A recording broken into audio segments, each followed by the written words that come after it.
여러분, 질문 하나 드리겠습니다. 한번 대답해 보시죠. 하나님의 속도는 얼마나 될까? 아무래도 소리의 속도나 빛의 속도보다는 더 빠를 것 같죠. 소리의 속도, 음속은 초속 343m, 빛의 속도, 광속은 30만 킬로미터. 엄청나죠? 그러면 하나님의 속도는 얼마나 될까? 하나님의 속도는 무한대죠. 하나님의 시간은 인간의 시간 개념으로 가늠할 수가 없습니다. 성경에서는 이렇게 증거합니다. 시편 90편 모세의 신대 4절 보니까 이렇게 노래하죠. 주의 목전에는 천년이 지나간 어제 같으며 밤의 한순간 같을 뿐입니다. 하나님 안에서는 천년이 한순간과 같다 그랬습니다. 또 베드로서 3장 8절에 이런 말씀이 나와요. 사랑하는 자들아, 주께는 하루가 천년 같고 천년이 하루 같다는 이 한 가지를 잊지 말라. 초대교회 당시 예수님의 재림이 금방 이루어질 줄 알았는데 자꾸 지연이 되는 거예요. 그러다 보니까 이단자들이 거짓 주장을 했습니다. 재림은 없어. 그런데 안타깝게 그 말이 현혹되어 의심하는 사람들이 늘어나기 시작했습니다. 그래서 베드로가 증거한 말씀이죠. 하나님의 시간은 우리의 시간 개념과 차원이 다르다.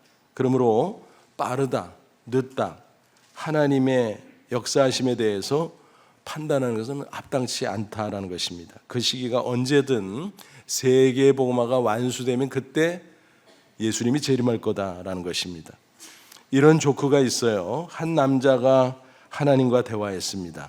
먼저 이렇게 질문을 했습니다. 하나님, 천년은 얼마나 길죠? 그래서 하나님이 대답을 합니다. 내게는 1분쯤 되는 셈이지. 그래서 남자는 신기하면서 다른 질문을 했습니다. 그러면 100만 달러는 얼마나 되죠? 하나님이 즉시 답해 주었습니다. 내게는 1센트쯤 되지. 남자는 쾌재를 부르면서 요청했습니다. 그러면 하나님, 제게 1센트만 주시죠. 그때 하나님이 선뜻 대답했습니다. 그래. 그런데 1분만 기다려. 무슨 말인지 눈치채셨죠? 그 남자는 한 방 먹었습니다. 1센트를 주는데 1000년을 기다리라라는 거죠. 하나님이 그 시간, 속도, 이렇다 저렇다 인간이 함부로 판단할 수 없다는 것입니다. 흥미롭게도 어떤 신학자가 이런 말을 했습니다. 하나님의 속도는 시속 4km다. 여러분, 이게 무슨 뜻일까요? 본래 하나님은 무한하신 분이잖아요. 인간의 시간 개념으로 가늠할 수 없다 그랬잖아요. 그런데 성경을 연구해 보니까 하나님이 인간의 속도에 맞춰 주신다는 사실입니다. 인간의 속도가 얼마입니까? 보통 걸음으로 하면 시속 4km지요. 그러니까 하나님이 인간과 동행하니까 인간의 속도에 맞춰서 시속 4km라는 것입니다. 그러니까 하나님이 동행하시는 한 하나님의 속도는 인간의 속도와 같다라는 것입니다. 여러분, 어떻게 생각하십니까? 일리가 있죠? 그렇습니다. 하나님의 시속은 4km입니다. 그럴듯한 표현입니다. 본문은 이스라엘이 출애굽한 이후 광야를 통과할 때 이야기입니다. 하나님은 그들과 동행하셨어요. 낮에는 구름 기둥, 밤에는 불 기둥으로 인도하셨습니다. 그 인도하심으로 이스라엘 백성은 40년간 광야를 통과했고 마침내 가나안 땅에 들어갈 수 있었습니다. 우리 성도들도 마찬가지예요.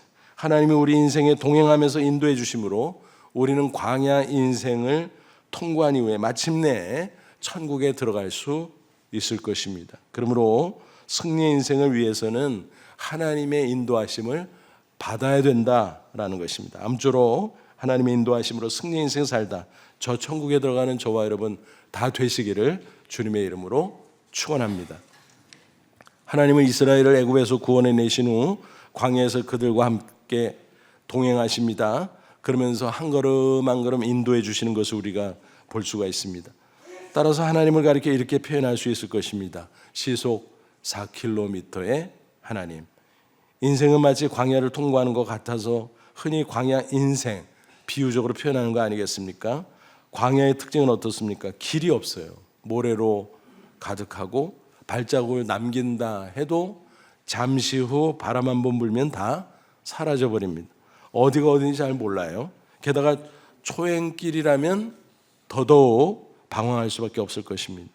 그리고 광야에는 온갖 위험이 도사리고 있습니다. 언제 어디서 무슨 일이 발생할지 전혀 알 수가 없습니다. 맹수가 나타날지, 독충이 나타날지, 강도가 나타날지 알 수가 없다는 것입니다. 그런 가운데 하나님이 동행하시고 인도해 주신다? 그것은 엄청난 축복이 아닐 수 없습니다. 본문 21절 보세요. 여호와께서 그들 앞에서 가시며 낮에는 구름 기둥으로 그들의 길을 인도하시고 밤에는 불 기둥으로 그들에게 비추사 낮이나 밤이나 진행하게 하시니, 밤낮으로 한순간도 끊어지지 않고 계속 그렇게 주신다라는 것입니다. 밤에는 구름 기둥 가운데 불빛이 나타나 환하게 보였다는 것입니다. 일종의 야광 생각하시면 이해가 될 것입니다. 그러니까 구름 기둥, 불 기둥은 두 개가 아니라 하나인 것입니다. 하나님은 영이시잖아요. 그러므로 인간의 육안으로 볼 수 없어요. 식별 불가능하지요. 그 당시 무지한 이스라엘 백성들이 어떻게 하나님이 우리와 함께 하셔 그 동행하시는 사실을 알 수 있겠습니까? 모르죠. 우왕좌왕할 수밖에 없을 것입니다. 그래서 하나님이 임재하시고 동행해 주신다는 가시적인 증표로서 구름 기둥, 불 기둥 보여주셨다는 것입니다. 그 현상은 그들에게 아주 특별하게 베풀어 주신 이적이었습니다. 22절 보세요. 낮에는 구름 기둥, 밤에는 불 기둥이 백성 앞에서 떠나지 아니하니라. 한순간도 놓치지 않고 계속 그렇게 해주셨다는 것입니다. 이와 같은 인도하심은 광야 생활 초기부터 이미 시작이 됐습니다. 그러다가 하나님의 지시로 모세가 백성과 함께 성막을 건축하죠. 그 완공일은 출애굽 제2년 1월 1일이었어요. 출애굽기 40장 17절에 그 기록이 있습니다. 그 후로는 구름 기둥과 불 기둥이 밤낮으로 성막 위에 함께 움직였습니다. 성막이 정지할 때는 그 주위에 백성들이 장막을 치고 머물기도 했습니다. 그 광경을 묘사한 말씀이 민수기에도 나옵니다. 9장 15, 16절. 성막을 세운 날에 구름이 성막 곧 증거의 성막을 덮었고 저녁이 되면 성막 위에 불 모양 같은 것이 나타나서 아침까지 이르렀을 때 항상 그러하여 낮에는 구름이 그것을 덮었고 밤이면 불 모양이 있었는데 그랬습니다. 이 성막은 일종의 텐트죠. 텐트. 그런데 사람이 거주하는 텐트가 아니죠. 하나님이 인간과 함께 만나는 하나님의 임재의 상징이라고 볼 수가 있습니다.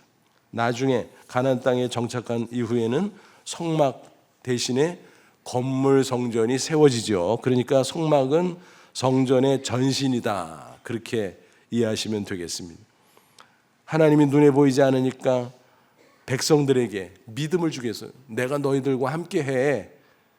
그 믿음을 주기 위해서 가시적인 상징물을 허락하신 것입니다. 자상하신 하나님의 배려라고 볼 수 있습니다. 물론 하나님은 무한 광대하시고 편재하시는 분이에요. 어디에나 계시죠. 그런데 이스라엘 백성과 함께한다.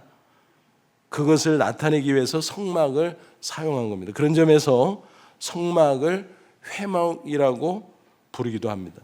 회막은 영어 성경 보니까 텐트 오브 미팅, 그러니까 하나님이 인간과 만나는 장소라는 것입니다.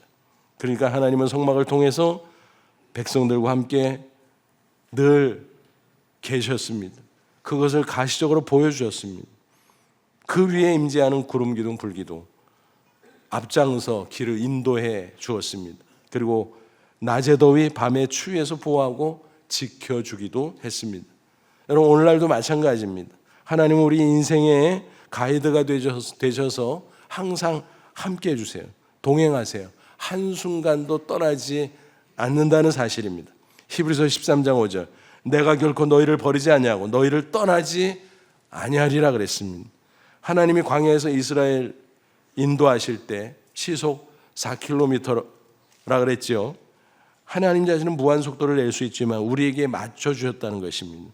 마치 발을 맞추듯 하나님과 동행하며 따라가면 그것으로 충분한 겁니다. 때로는 너무 천천히 가거나 돌아가는 것 같지만 또 때로는 너무 빨리 가는 것 같지만 따지고 보면 다 백성을 인도하기 위함이었고 빠른 것도 아니고 느린 것도 아니고 적당한 것이었습니다.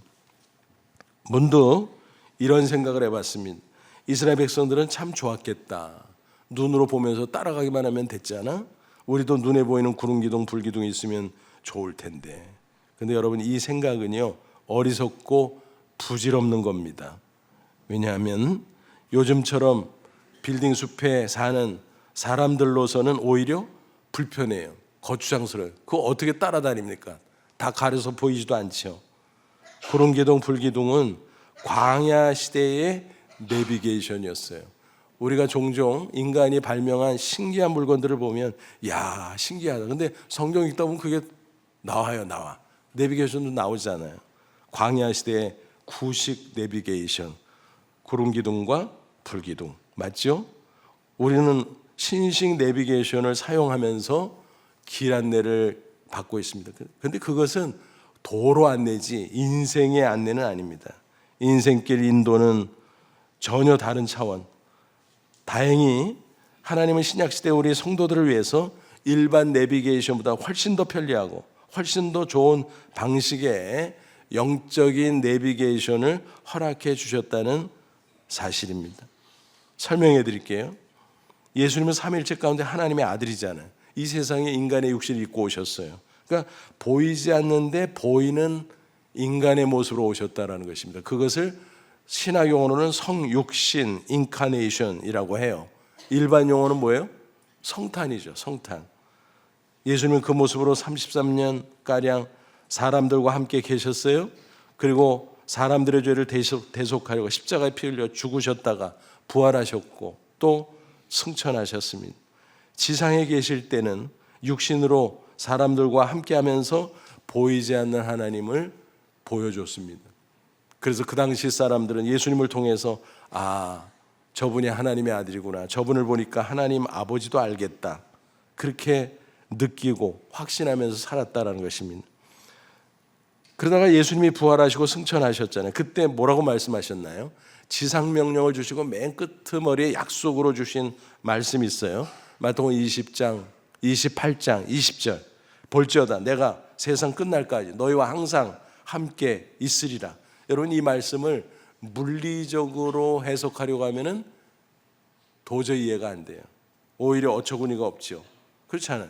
예수님이 부활한 육신으로 쫙 올라가 승천합니다. 멀어져요, 점점. 그런데 항상 함께 있겠대요. 말이 돼요? 안 되죠. 그러니까 물리적인 이야기가 아닙니다. 승천하시지만 하나님 보좌 우편에 계시면서 지상에 성령을 보내주겠다고 약속하셨어요. 그게 오순절에 성취됐죠. 그걸 성령 강림절이라고 그러잖아요. 그 외에 삼일체 하나님이 성령을 통해서 믿는 성도와 함께 하는 거예요. 특별히 예수님이 함께 하시죠. 그래서 성령의 인도는 말씀을 통해서 이루어지는데 예수님이 함께 하신다는 사실 우리가 기억해야 됩니다. 그래서 예수님이 성령의 별명을 뭐라고 불렀어요? 보혜사, 곁에서 도와주는 분. 그러니까 광야 시대 불기둥 구름기둥으로 하나님이 시속 4km로 동행하시고 인도하셨던 것처럼 보혜사 성령님이 동일하게 그렇게 동행하시고 인도하신다라는 거예요. 그런데 흥미로운 것은 보혜사라는 별명 앞에 수식어가 붙어 있어요. 뭐죠? 또 다른 보혜사. 영어 성경은 another라는 수식어로 번역을 했습니다. 뭐예요? another는 하나가 있는데 동일한 또 하나. 그러니까 예수님이 보혜사로 이 땅에 육신으로 계실 때 제자들과 성도들과 함께 해주셨는데 승천하시고 나서 또 다른 보혜사 성령님을 보내주셔서 동일하게 함께 해주신다라는 거예요. 그래서 성령의 인도하심도 시속 4km 우리에게 맞춰주십니다. 그런데 구체적으로는 말씀을 통해서 구름기둥, 불기둥이 없으니까 사실은 구름기둥, 불기둥도 상징일 뿐 중요한 것은 말씀이었습니다. 민수기 9장 17절 18절에 이런 말씀이 있어요. 구름이 성막에서 떠오를 때는 이스라엘 자손이 곧 행진하였고 구름이 쫙 떠오르면 행진, 출발, 그 시그널이에요. 그리고 구름이 이렇게 멈춰요. 그러면은, 그리고 또 내려오면 이스라엘 자손이 그곳에 진을 쳤어요. 텐트를 쫙 치죠. 그래서 캠프촌을 형성하게 됩니다. 근데 이 말씀을 18절에 이렇게 해설했어요. 이스라엘 자손이 여호와의 명령을 따라 행진하였고 여호와의 명령을 따라 진을 쳤으며 구름이 성막 위에 머무르는 동안에는 그들이 진영에 머물렀고. 여호와의 명령 뭐예요? 말씀이죠. 그러니까 말씀을 따라 행진하고 말씀을 따라 멈추고 말씀을 따라 진을 쳤고 말씀을 따라 진영 캠프촌을 설치하고 머물렀다라는 것입니다. 그러니까 구름 기둥, 불 기둥, 그것은 말씀이었구나. 어떤 말씀일까요? 그림 언어예요. 그림 언어. 그림은 요즘에도 사실은 도로 표지판이 그림 언어로 우리에게 일반적으로 통용되잖아요. 그죠? 표지판을 보면 멈추래, 지나가도 된대, 그렇잖아요. 또 좌회전 아래, 우회전 아래, 유턴 아래, 그 신호등 표지판, 그게 그림 언어예요. 그림 언어. 그래서 광야 시대에 그림 언어로 구름 기둥, 불 기둥, 구식이지만 내비게이션으로 주셨다라고 하는 것입니다. 그래서 이스라엘 백성들은 광야에서 말씀을 깨닫고 말씀대로 순종함으로 하나님의 인도하심을 받았다라는 것입니다. 그래서 바른 길을 찾아갈 수 있었던 것입니다. 그러므로 오늘 우리에게도 마찬가지, 구름 기둥, 불 기둥 없어도 괜찮다는 것입니다. 오히려 더 좋아요. 말씀만 있으면 되는 것입니다. 성령께서 말씀을 통해서 우리에게 인도해 주시는 것입니다. 우리에게 성경이 있는데 그 안에 기록된 하나님의 말씀, 그 말씀이 우리의 인생을 인도해 주십니다. 시편 119편 105절, 주의 말씀은 내 발의 등이요 내 길의 빛이니이다. 그러니까 마치 등불처럼 말씀이 나를 인도해 준다라는 것입니다. 어떻게 이게 가능해요? 성경은 인간이 기록한 거지만 인간 혼자서 기록한 게 아니에요. 성령이 영감을 주셔서 하나님의 뜻을 그대로 반영하도록 기록한 겁니다. 그러니까 성경을 하나님의 말씀이라고 부르는 거예요. 성경을 읽고 묵상할 때 성령께서 하나님의 말씀을 우리의 마음에 음성으로 들려줍니다. 청각적인 음성이 아니라 깨달음과 확신으로, 아, 이게 하나님의 뜻이구나, 아, 이게 하나님의 말씀이구나, 그렇게 우리는 깨닫고 순종하면 되는 것입니다. 더불어 기도해도 하나님께서 성령을 통해서 우리 마음속에 응답해 주십니다. 이거야 하고 깨우쳐 주시고 확신케 주십니다. 그래서 우리는 바로 그 하나님의 말씀대로 순종하면서 따라갈 수 있다라고 하는 것입니다. 그러니까 하나님이 우리에게 함께해 주시고 말씀을 주시고 성령으로 인도해 주시고 기도 가운데 또 성령으로 함께 하시고, 여러분 이것보다 더 큰 축복이 어디 있겠습니까? 하나님 자신을 우리에게 주신 거예요. 세상에 살다 보니까 우리에게 돈이 필요하잖아요. 그래서 흔히 그렇게 말해요. 인생에 세 종류의 친구가 있다. 그 중에서 사람들이 제일 집착하는 친구가 돈이다. 돈 없으면 하루도 못 살아가잖아요. 근데 주위에 사람이 또 필요해요. 가족, 친구 등등. 그래서 맞아 사람도 좋은 친구네. 그런데 결정적으로 가장 좋은 친구가 있어요. 우리의 인생을 인도하시는 하나님 자신입니다. 한번 따져보세요. 돈은 얼마나 언제까지 유효합니까? 우리가 죽기 직전까지 함께 줄 수 있고 도움이 될 수 있습니다. 사람은 어때요? 임종시, 아주 친한 사람은 무덤까지 따라가서 추모해 줄 수도 있겠죠. 하지만 그 이상은 불가능합니다. 하지만 하나님은 어떻습니까? 임종 때도 또 그 이후에 무덤에서도 그 이후에 영원 무궁토록 천국에서 우리와 함께 주시는 것입니다. 지금부터 영원까지, 지상에서 천국까지. 게다가 친절하게 성령을 통해서 또 말씀과 기도를 통해서 우리의 발걸음에 맞춰서 시속 4km로 동행해 주시니 얼마나 좋은 친구냐라는 것입니다. 그 친구가 우리의 인생을 승리케 해주시는 것입니다. 감리교회 창설자인 존 웨슬리가 임종할 때 남긴 명언, 이런 말이 있어요. 가장 좋은 것은 하나님께서 우리와 함께 하신다는 사실이다. 그는 평생 하나님과 동행했고 하나님의 인도하심을 받아 승리할 수 있었습니다. 18세기 영국과 세계에 지대한 영향을 끼친 위대한 생애를 살아낼 수 있었습니다. 그런데 하나님의 임재와 동행을 체험하기 전까지는 형편없는 실패의 삶을 거듭했습니다. 그가 미국 조지아에 선교사로 갔었는데 처참하게 실패했습니다. 2년 만에 참담한 심정으로 귀국할 수밖에 없었습니다. 그때는 배를 타고 다니던 시절이잖아요. 귀국길에 승선했는데 큰 풍랑을 만나게 됐어요. 너무너무 무서웠습니다. 그러지 않아도 마음이 처참했는데 참담했는데 큰 풍랑까지 만나서 목숨의 위협까지 당하니까 너무너무 불안하고 두려웠습니다.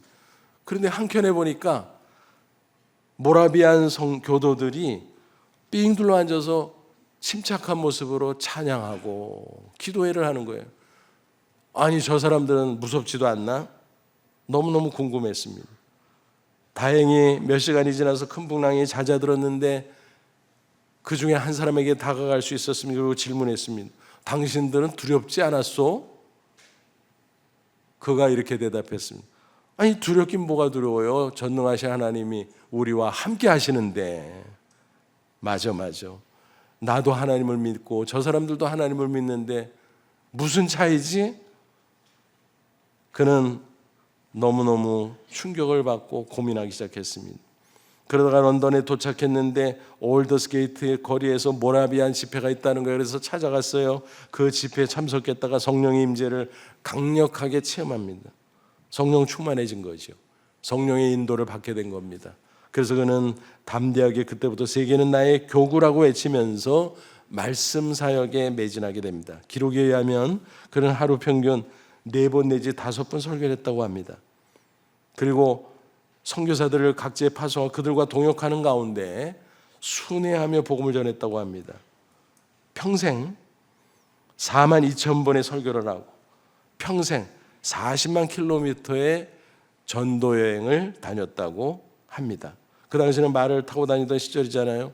그런데 그랬다고? 어마어마하죠.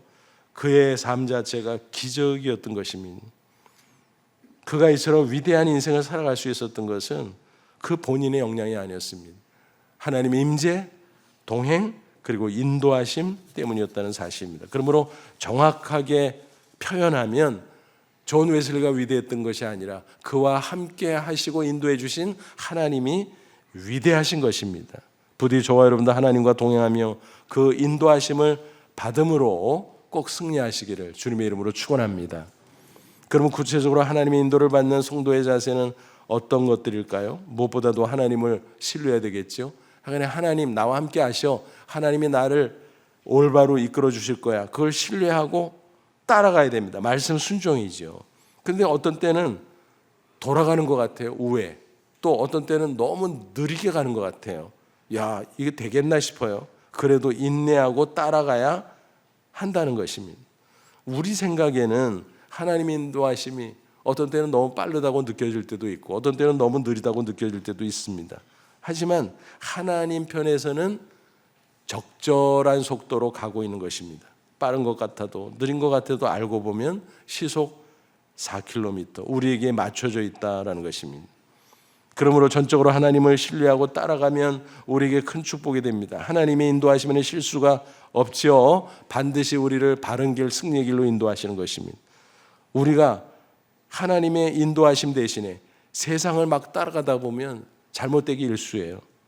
마치 이와 같아요. 얼마 전 인도에서 황당한 교통사고가 발생했어요.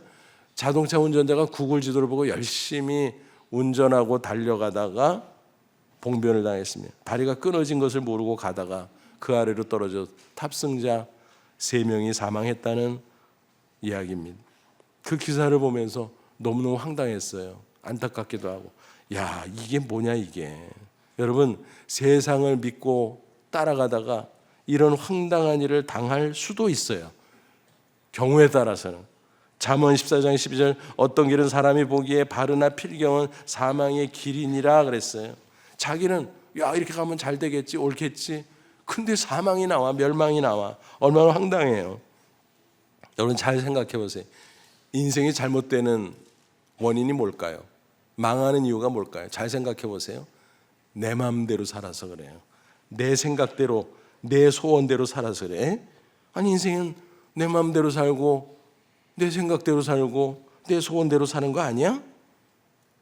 그래서 망한다니까요. 여러분 따져보세요. 자기 생각이나 마음대로 소원대로 살면 잘 된다고 치면 세상에 잘못될 사람이 있어요, 없어요? 없잖아요. 그러니까 자기 멋대로 자기 생각대로 자기 소원대로 살아서 잘못되고 망하는 겁니다. 그걸 제대로 우리가 알아야 돼요. 여러분, 나 자신이 내 인생을 망치는 것입니다. 내가 나의 원수인 것입니다. 나를 신뢰하는 것이 죄입니다. 자기 과시는 교만이고 자기 과시는 무지의 극치인 것입니다. 그러니까 나 중심으로 살아가면 잘못될 수밖에 없는 거예요. 잘 되는 것 같은데 나중에 가면 야 이게 아니구나 깨닫게 되는 겁니다. 신앙이 뭡니까? 나는 죽고 예수님이 내 안에 사는 거예요. 나 자신을 부인하고 주님을 따라가는 것입니다.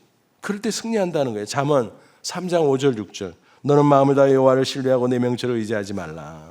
너는 범사의 그를 인정하라. 그러면 내 길을 지도하시리라. 잘난 척하지 말라는 거예요. 내 생각이 최고라고 착각하지 말라는 거예요.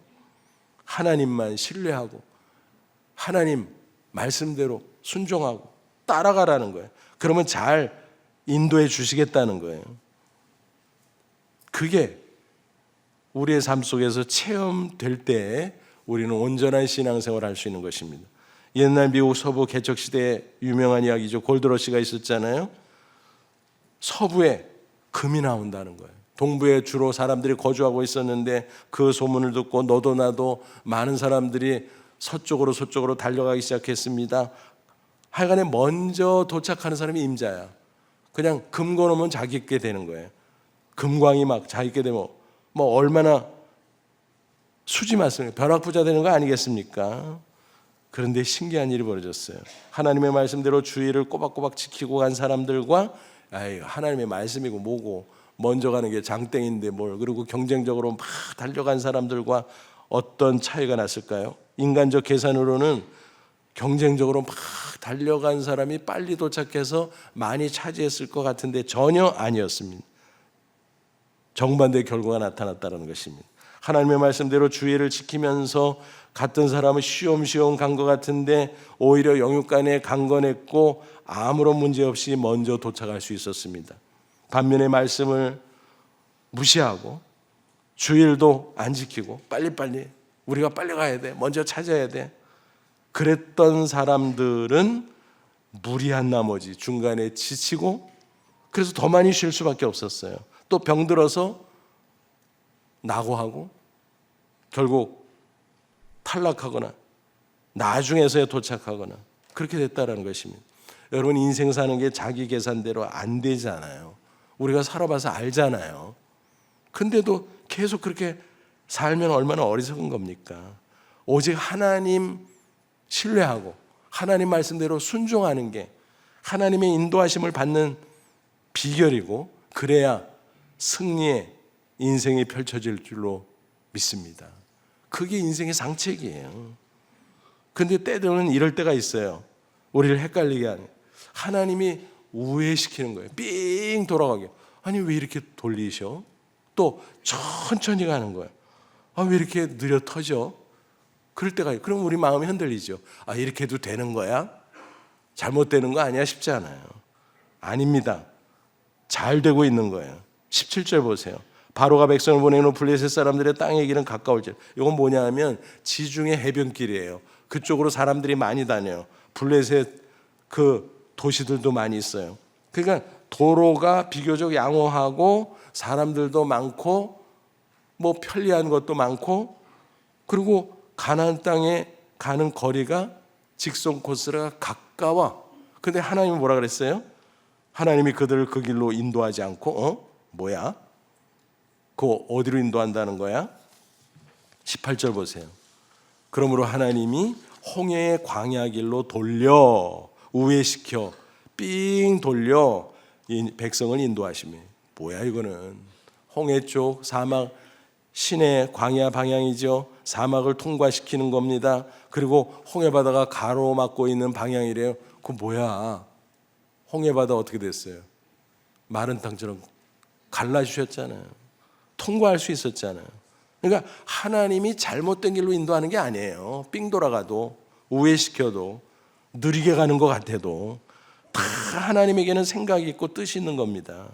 하나님의 생각과 인간의 생각이 다를 뿐이에요. 인간의 생각에는 야, 그게 편하고 직선 코스니까 빨리 가고 좋은데 좋기는 뭐가 좋아. 하나님은 무슨 생각했어요? 그쪽으로 가다가 블레셋 사람들과 충돌해서 전쟁이라도 터지면 이스라엘 백성들이 겁을 집어먹고 유턴 다시 애굽으로 가요. 그럼 뭐 하려고 출애굽했어?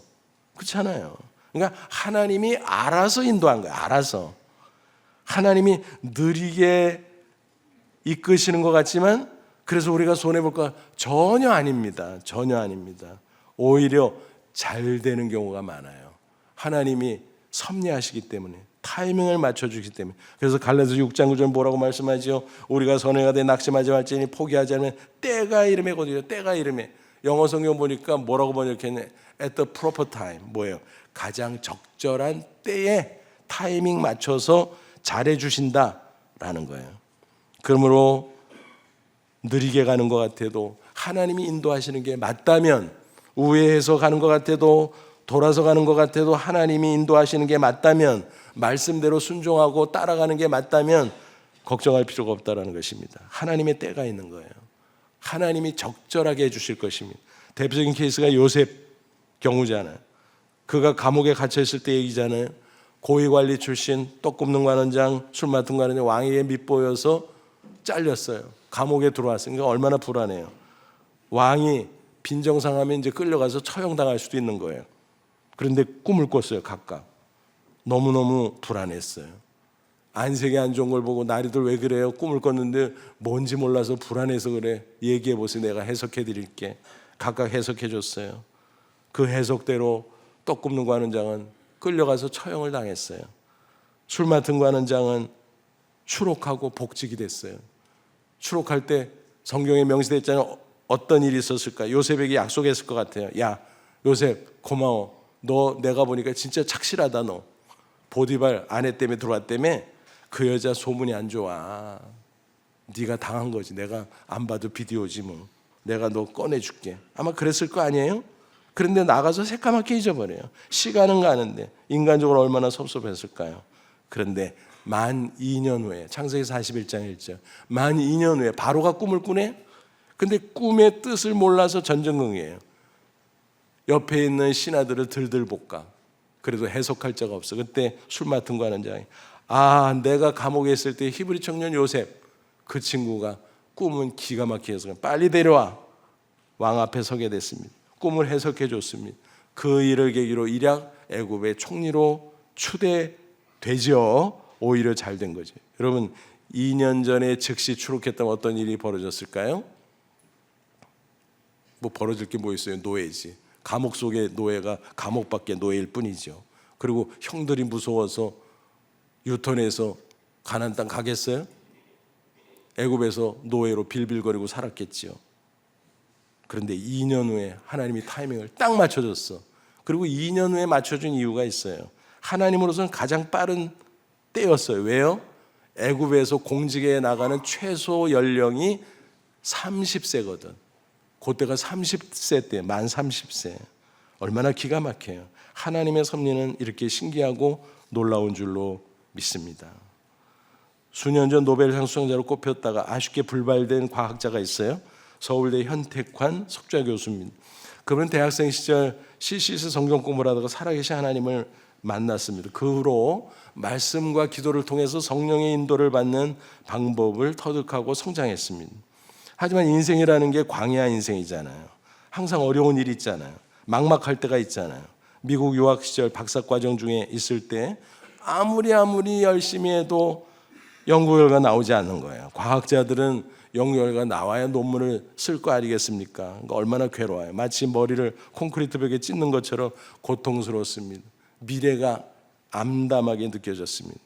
야, 내가 어떻게 되려나. 그래서 너무너무 안타까운 마음으로 울부짖으며 하나님 앞에 기도했는데 말씀 가운데 하나님이 음성을 들려주는 거예요. 마음속에. 야, 염려하지 마. 내가 다 준비하고 있으니까.